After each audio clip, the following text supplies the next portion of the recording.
Okay, thank you. Welcome to the regular scheduled meeting of the Morro Bay Planning Commission. This is Tuesday, February 20th, and we're at the Veterans Memorial Building. I see we have all our commissioners here, so I call the meeting to order. At this time, could we have please have a moment of silence?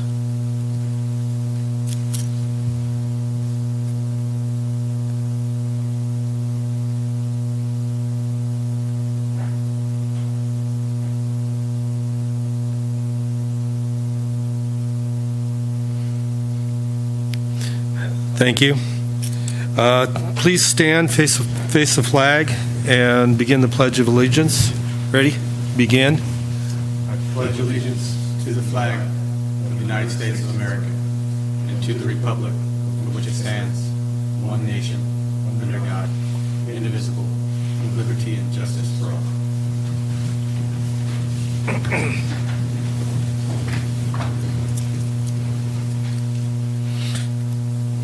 Do we have any planning commissioner announcements? Richard? Yes, I got two. April 1st is going to be Easter at the Rock again, and everybody's invited.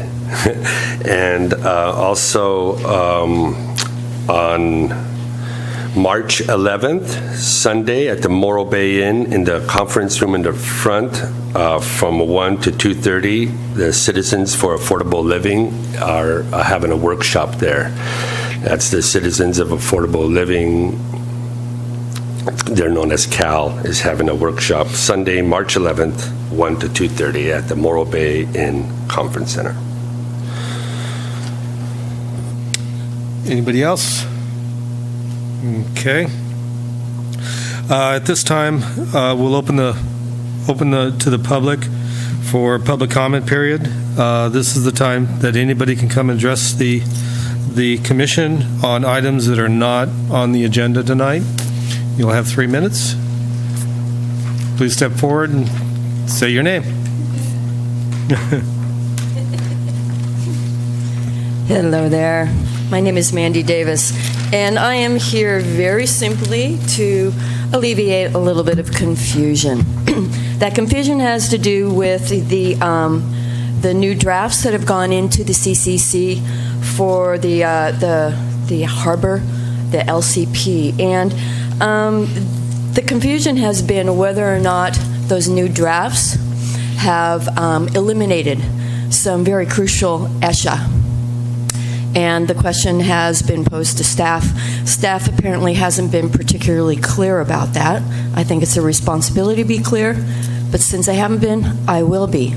I spoke to the CCC very recently after staff had several meetings with them, and they were not informed that the current drafts eliminated some crucial ESHA. And they probably would have eventually found that out after doing comparative maps. But I have the 1997 map, and I know you guys, it's a little. Can I come a little closer to show this to you? Well, you please. know what? I'll just. Can we put it on? Can we put it on the overhead? It's kind of. Is there any way? All right. Well, you know what? Or Scott, do you happen to have a? Okay. Yeah. So here's the deal. Okay. I have a couple of small ones, and let me at least put this one up on the overhead, which would be Yeah, that would be helpful. this. That's kind of an overview. There is another draft that was dated August of 2017. And I actually probably should go get that. I've got it on my list.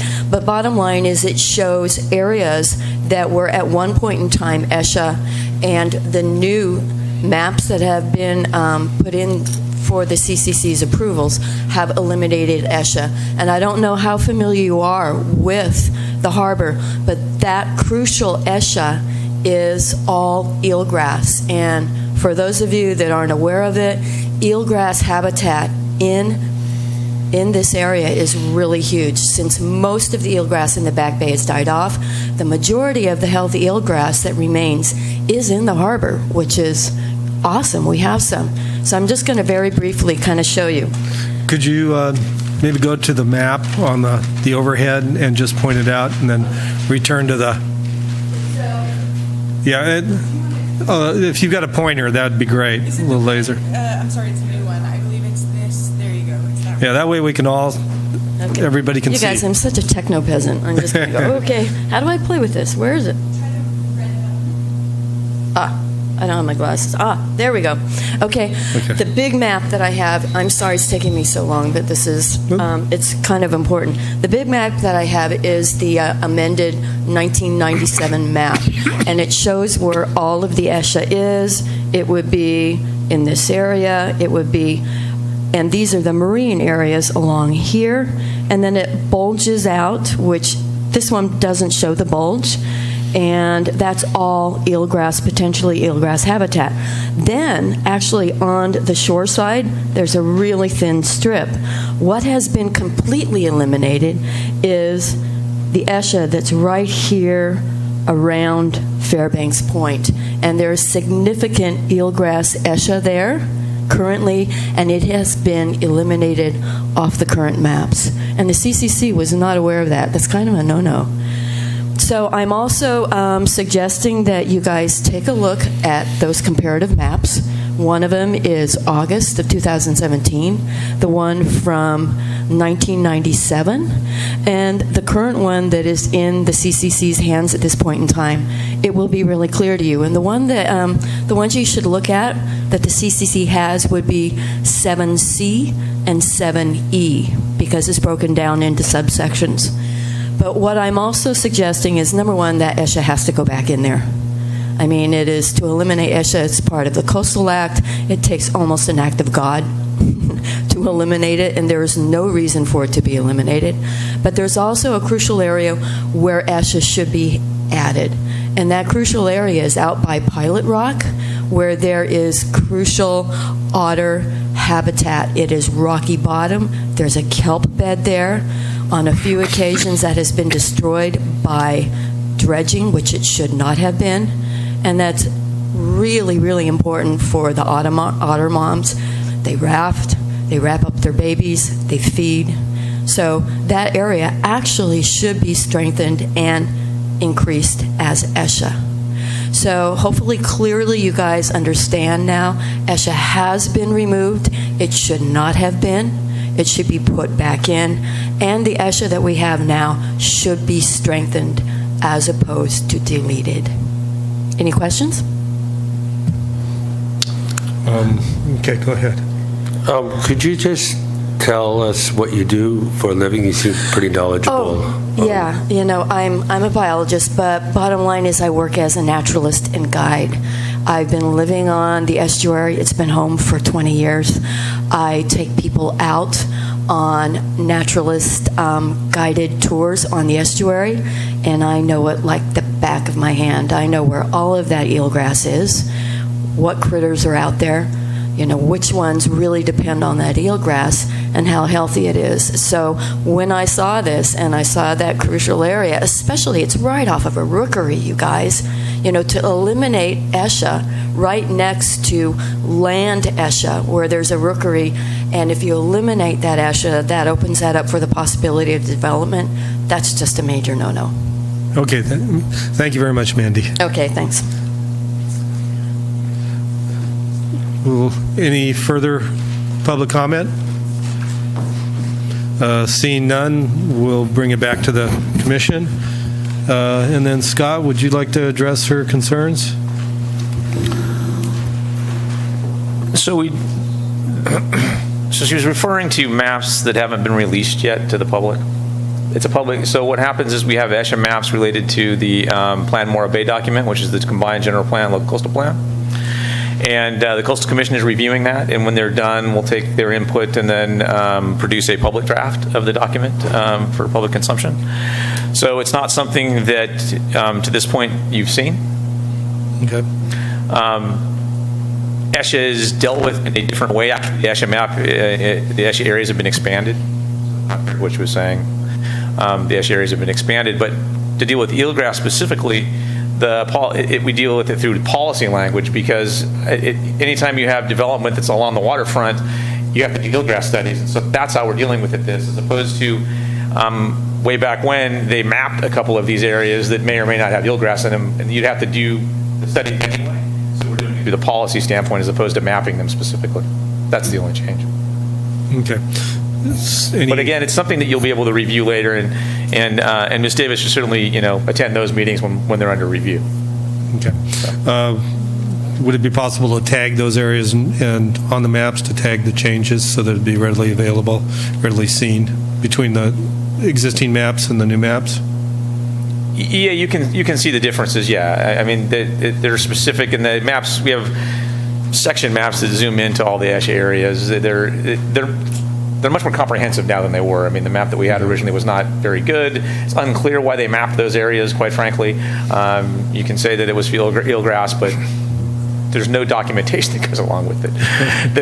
I'm guessing that's why it was. I mean, I would make the assumption that is, but there's also a mooring field there, and there was back when it was mapped, so I'm not sure what exactly the idea was there.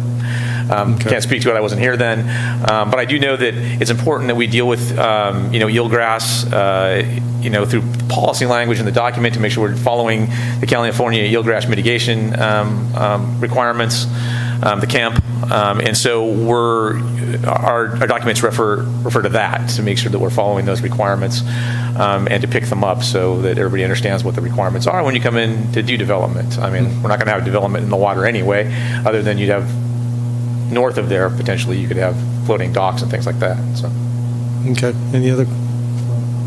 I was most concerned about the issue of dredging. So there isn't any scheduled dredging in the area that she was talking about before these maps are finalized or anything like that? Or if dredging does take place, do they have some? They typically dredge the main channel. They have, in the past, also dredged areas outside of the channel, unfortunately, and have actually taken out areas where eelgrass were present. It was by mistake, but they still did it. Yeah. I'd like the assurance there'd be some safeguards that maybe that unfortunate thing didn't happen again. Yeah, we do work through that with the Harbor Department and the contracts we enter into for the dredging to make sure that they're staying within the channel area that they're supposed to be dredging and not going outside of that area. Okay. Michael? Scott, my understanding was ESHAs are descriptive, not prescriptive. I mean, they describe a situation that we have to show, right? Correct. So if we have elective things, that comes under a different part of the code, or do we have the ability to add into ESHA? So what we do is, our current ESHA policies and the ones that will be coming forward in a draft format probably later on in the spring, speak to, you have a map of your ESHA, and what the city, our current policies say, well, as you find new ESHA, and that's, we do biological evaluations in areas along drainages and things like that, and identify ESHA, we're supposed to remap it. Well, the city's never done that. And so one of the tasks of the general plan and LCP update is to do a better job of mapping that and do a better job of identifying ESHAs and what should take place in those locations. And then also, making sure that it's clearly laid out what studies are required when you are adjacent or within a certain distance of those ESHAs, what you're supposed to be doing. And so over time, you gather more information and you can better and more accurately map ESHA. And so that's the idea. And the idea that we would continue moving forward, remapping things, because we have GIS readily available to us now. I think in the past we didn't really, have a real active or robust GIS program in place. And so the city didn't go down that road.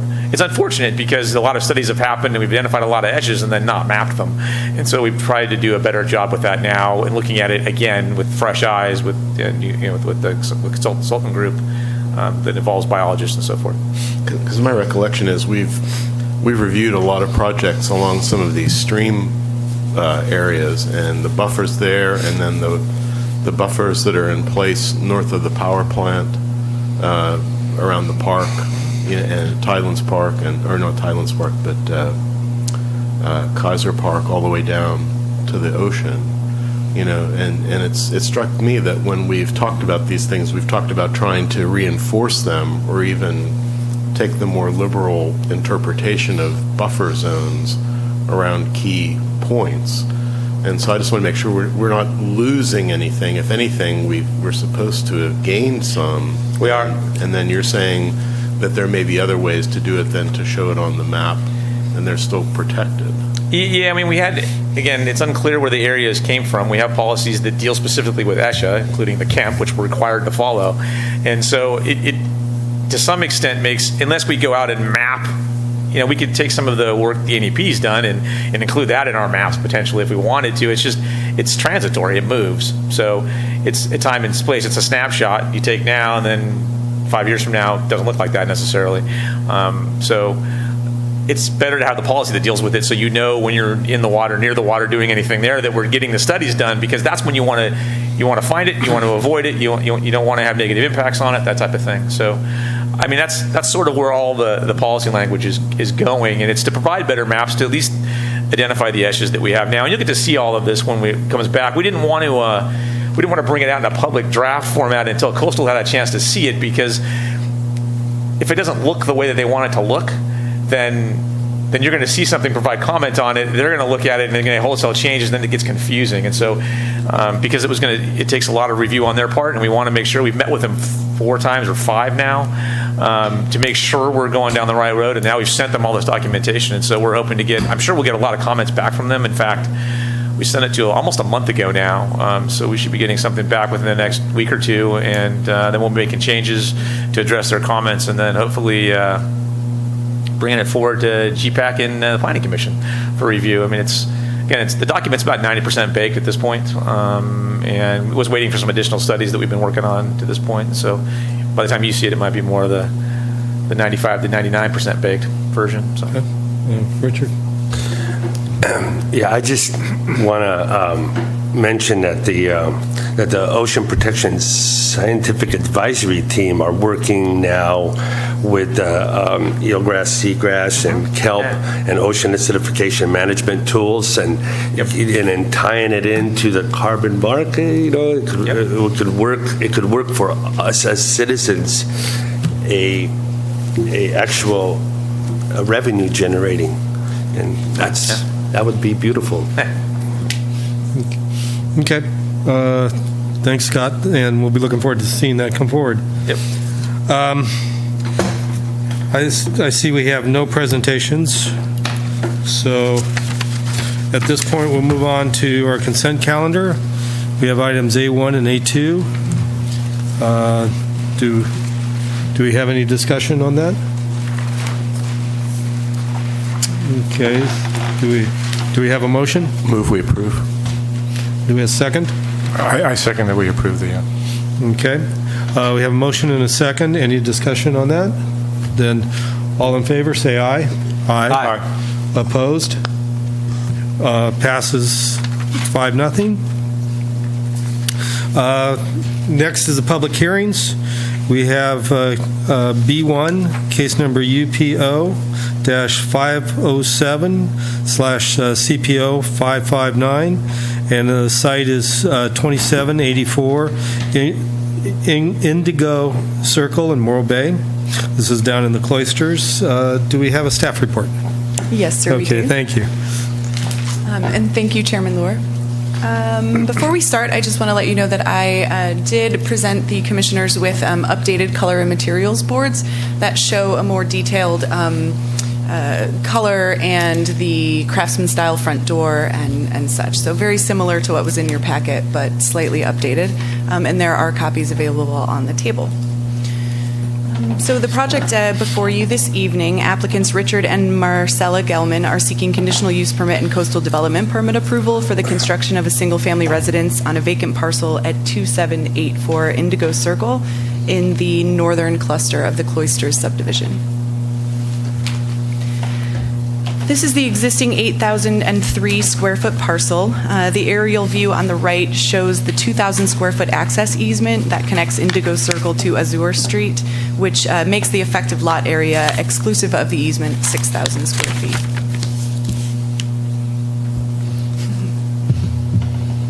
The site plan illustrates the proposed 2,110 square foot residence with a 662.5 square foot attached garage and a 275 square foot patio. The patio area is located approximately there. Sorry, that was strange. On the left-hand side of the residence. Floor plan further illustrates the covered front porch area on the left, the recessed front entryway, as well as the recessed garage. The window seat also provides horizontal articulation on the front facade, shown there in the left of the image.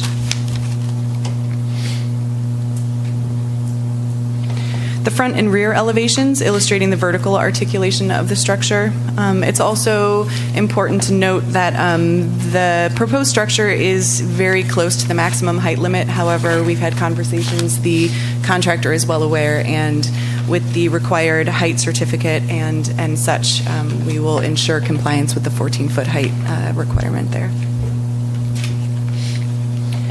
The east and west elevations, this design is in compliance with the design guidelines throughout the city and have been approved by the Cloisters Design Review Committee.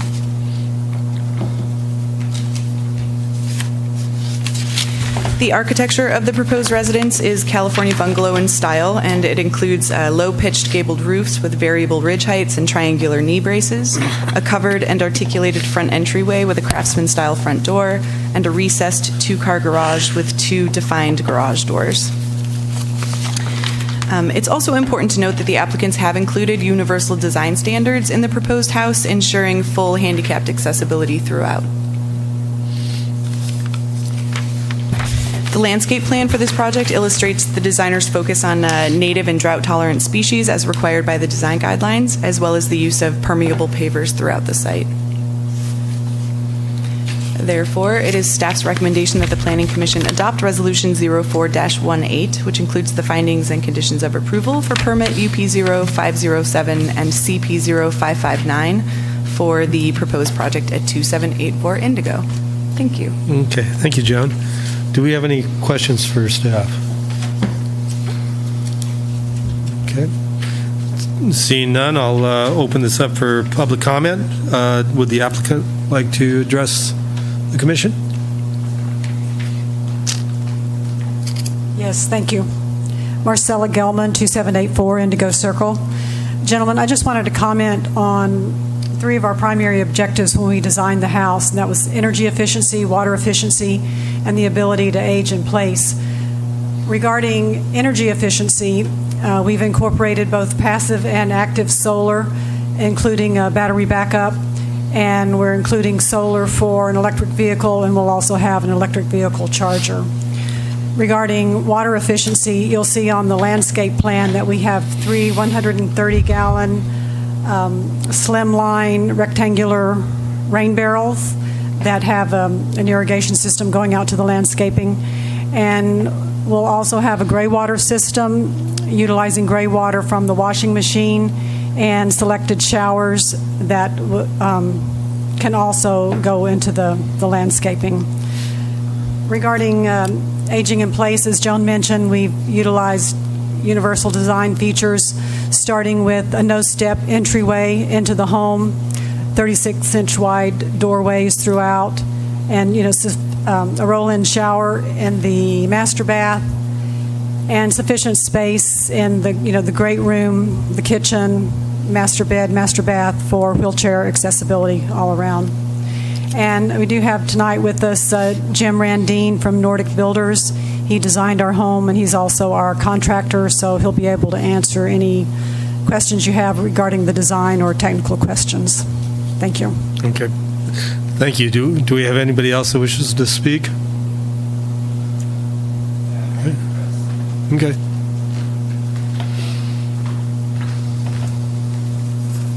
My name is Jim Randine. My company is Nordic Builders. I'm a general contractor, and I helped the Gelmans design their home. They started out with an architectural firm, and they didn't really feel like they were quite being listened to, and I had designed other homes in Morro Bay, particularly in the Cloisters. Neighbors talked to them. They contacted me. We sat down, had a good rapport. I listened to all their needs, and came up with a design that they liked. So they chose to go forward with me and,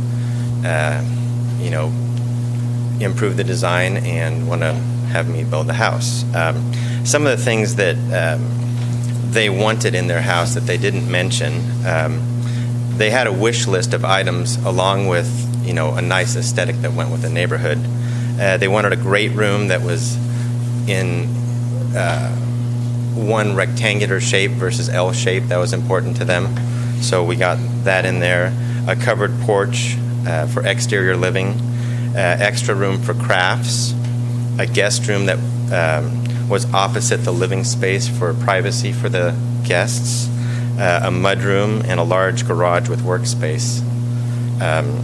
And trying to do that on a relatively small lot with a 14-foot height limitation has its challenges, also to make it attractive. And I think that we've hit the mark pretty well for them. They're very happy with it. We have the approval from the Cloisters Design Review Committee and the Planning Commission. So if you have any questions, I'm here to answer them. Okay. Thank you. If we do, we'll call you up. Okay, thank you. Do we have any questions for the applicant? Michael? I guess my only, I looked at this quickly when it came in. I didn't see any of the features that you just listed here in your testimony about the solar and the battery, and are they in the documents? No. I mean, I guess it's just a question. I didn't see any of the panels on the roof. I may have missed the rain barrels, but I don't think I saw those either. Yeah, the rain barrels are on the landscape plan. Okay. And we have just discussed using solar and the battery backup system. We've had discussions with Solarponics. Okay. Everything is totally on board for doing that. I think she just wanted to mention that that's where we're headed. I didn't see how the roof pitches work very well with that, but that's good if you're going to try to do it. I mean, the west orientation, you've got the skylights over the kind of the courtyard feature, so Yes. that's going to block out some of the space for west-facing photovoltaics. But you also have the double roof. So I don't imagine Cloisters has anything against putting solar on the roof. If I'm not mistaken, there's some houses there that have it. It's just it's a great feature to hear about. I didn't see it's so articulated in the documents, which that's a great thing. Yeah. Okay, that's all I have. Joseph, any questions? Jesse? Just one quick thing. I love everything I'm hearing. I don't know if I've had this conversation with you before, but I heard something about a gray water system and using the showers. So Appendix I of the plumbing code's a little vague on. Okay, so obviously you don't want human waste going into a gray water system. So the laundry and the labs are a great place to grab that. I just don't know that the showers are. So maybe before you go too far in that gray water system design, maybe take a look at Appendix I one more time and make sure that we're taking that into considerations. Yeah, as we move forward, we'll be discussing that with the planning department and the building department in particular to make sure that we comply with all the standards that are out there. Richard, you good? Okay. And also the ability to switch, Yes. on the gray water system to either storage or to sewer, that need to take that into account also. Yes, So when you're definitely. working on that. Okay. Okay, we'll close. Thank you very much. We'll close public comment. Do we have any discussion? Joseph? Looking at the design, visually it's very attractive, and I applaud the applicant for forward thinking in terms of water conservation, energy conservation, and the like. And I thought it was also interesting that the track design committee also approved your design. That's an interesting piece of information. I think the only thing I noticed was that the eastern facade wasn't particularly, the massing of the eastern facade wasn't particularly articulated. However, there is this 6.5 fence that also borders the property as the access way, and I do note the details of the window treatment and the siding so that it's not the typical, stucco facade. So those seem to me to sort of mitigate the sort of unarticulated facade. I'd be curious what the other commissioners, had to think about that. That's really my only thoughts on it. Jesse?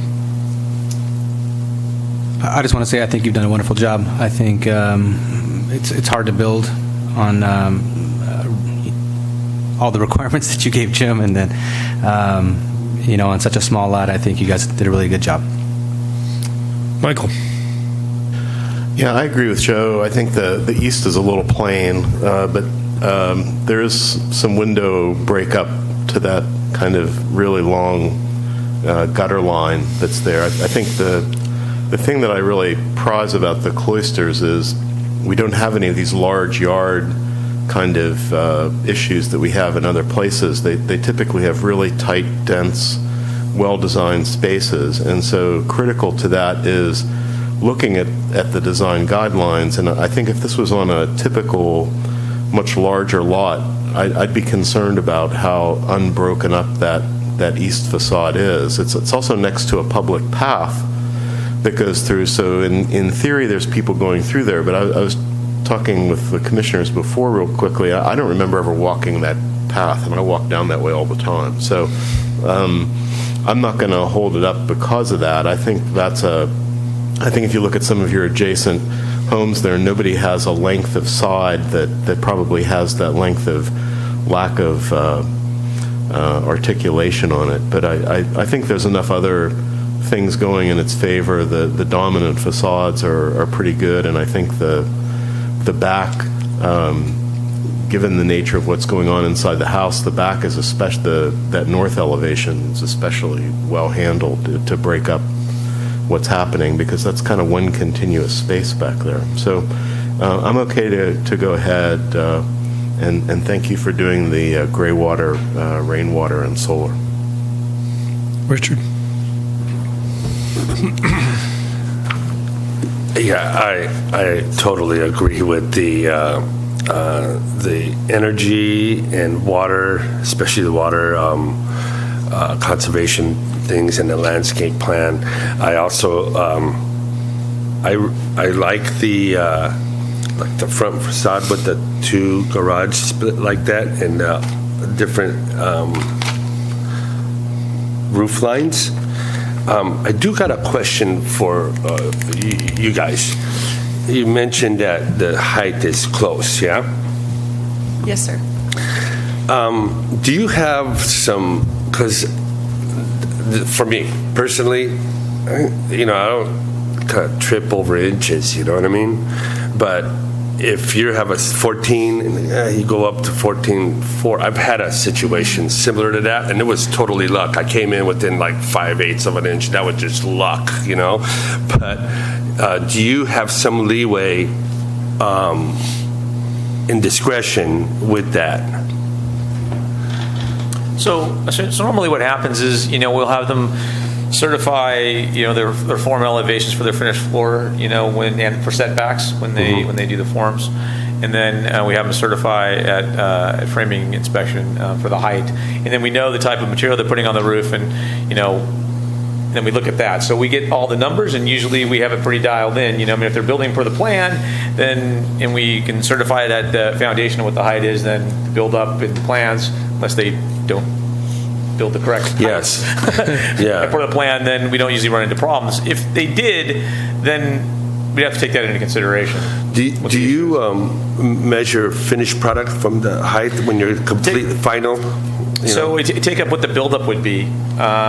This one is particularly of interest because it's so close. It's right at the maximum height. And so they're going to have to show us the buildup in their building plans when they give it to us for how they're putting a ridge cap on and that type of thing. Okay. Yeah, so they have to account for it. Okay. Thank you, Scott. Okay. I'll echo the same comments of the previous commissioner, the previous comments from the commissioners. typically we like to see the more articulation carried through, and the more the change of palettes with the stone base carried through, and then also the detailing on the windows. We would like to see that carried through around the four sides of the building. But this, we're 95%, 98% build out down in the cloisters. So this will also be behind a 6-foot high fence throughout. So I'm not going to push that, because the rest of the cloisters, most of it was developed prior to our building design guidelines. So if this was on a different lot in a different part of town, I would be bringing that up. But just for future reference for anybody else watching this program. So I'm not going to, if anybody else is watching this program. So I'm not, I won't hold this one up for that. So we've had our discussion. Everybody happy with that? Would somebody like to make a motion?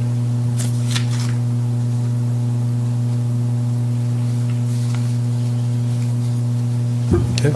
I'll make a motion to approve Resolution PC 04-18 and Coastal Development Permit CPO 559 and Conditional Use Permit UPO 507 to allow the construction of a new single-family resident at 2784 Indigo Circle in the Cloisters subdivision. I'll second. I have a motion and a second. Do we have any discussion on the motion? Okay. Would you like to call the question? Will do. Commissioner Lucas. Aye. Commissioner Sadowski. Aye. Commissioner Barone. Aye. Commissioner Ingraffia. Aye. And Chairman Lure. Aye. Motion passes 5-0. Okay. Thank you, and good luck with your new residence. Okay, moving on to, excuse me, to new business. We have none. Unfinished business, we don't have any, which amazes me. Planning Commissioner comments? Michael? I just want to thank again the applicants for their vision with some of our energy and water saving things that are beyond what we have now. But I know the water board met today. Do you know if they reinstated the drought emergency? I didn't hear what the outcome of it was. I thought I'd get an email on it, then because I'm usually send them out once they make the decision, and I didn't get one, so I was going to follow up with Rob tomorrow to see if he got one, because I didn't.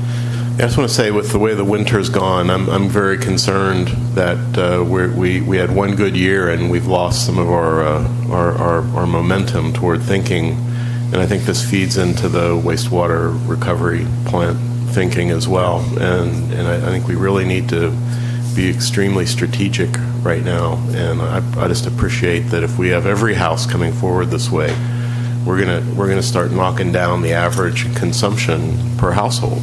Right. Which we have to do. We're not going to get any more consumption savings out of toilets. I think 1.2 gallon now? Yeah. I don't know how much more of that we can do. We got to start looking to these other means, I think, to make things work in the community. Yeah. Anybody else? Comments? I'll echo that too. And I heard today too that there's a bill being brought forward in the State House that's going to allow direct recycle on wastewater treatment water, and which would be a real benefit to a community like ours.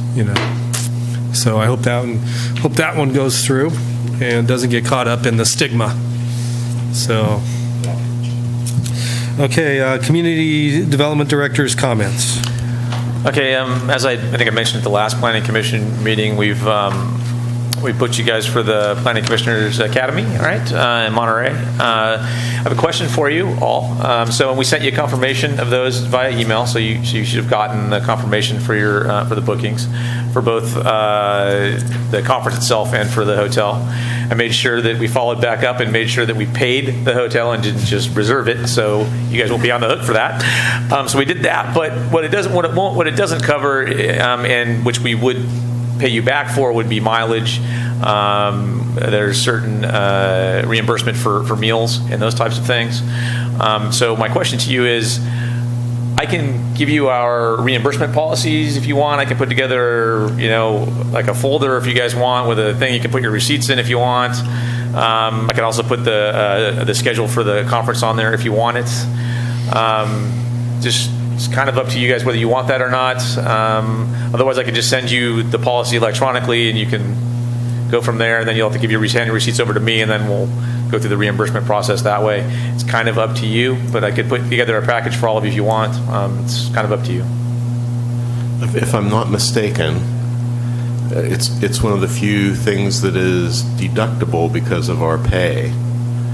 We could either choose to be reimbursed, but if we choose to absorb those costs ourselves, I know you're not a tax lawyer.